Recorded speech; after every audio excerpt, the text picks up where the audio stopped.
ಬೆಳಗ್ಗೆ 5 ಗಂಟೆಗೆ ಸೂರ್ಯೋದಯ ಆಗಿತ್ತು.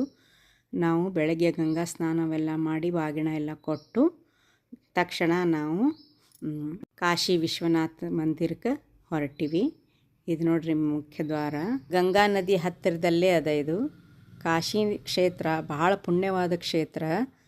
12 ಜ್ಯೋತಿರ್ಲಿಂಗ ಒಳಗೆ ಇದು ಅತಿ ಮುಖ್ಯವಾದದ್ದು ಜ್ಯೋತಿರ್ಲಿಂಗವಾಗಿದೆ. ಈ ಲಿಂಗದ ಕಾಶಿ ವಿಶ್ವನಾಥೇಶ್ವರ ಹಾಗೂ ಲೋಕನಾಥ ಅಂತಾನೆ ಇಡೀ ಲೋಕವನ್ನೇ ಕಾಯುವಂಥ ಶಿವನ ಲಿಂಗವು ಇಲ್ಲಿದೆ. ಕಾಶಿಯಲ್ಲಿ ಮರಣ ಹೊಂದರೆ ಮೋಕ್ಷವು ದೊರೆಯದಂಥೇಳಿ ಹೇಳ್ತಾರೆ.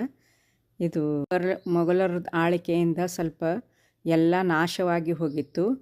ಮತ್ತು ಅದನ್ನು ಅಹಿಲ್ಯಬಾಯಿ ಹೋಲ್ಕರ್ ಅವರು 1780ರಾಗ ಪುನರ್ನಿರ್ಮಾಣ ಮಾಡಿ ಇದು ಹೊಸ ಕಟ್ಟಡವನ್ನು ಅವರು ಎಲ್ಲ ನಿರ್ಮಾಣ ಮಾಡಿದರು. ಅವರ ಮೂರ್ತಿ ಹಾಗೂ ಶಂಕರಾಚಾರ್ಯ ಮೂರ್ತಿಯನ್ನು ಇಲ್ಲಿ ಸ್ಥಾಪನೆ ಮಾಡ್ಯಾರ.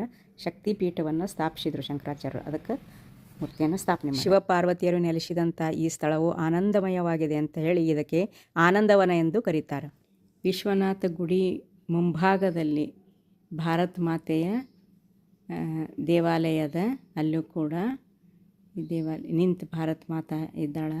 ಬಹುಶಃ ನಾವು ಎಲ್ಲೂ ಭಾರತ ಮಾತಾ ಗುಡಿಯನ್ನು ನೋಡಿರಂಗಿಲ್ಲ.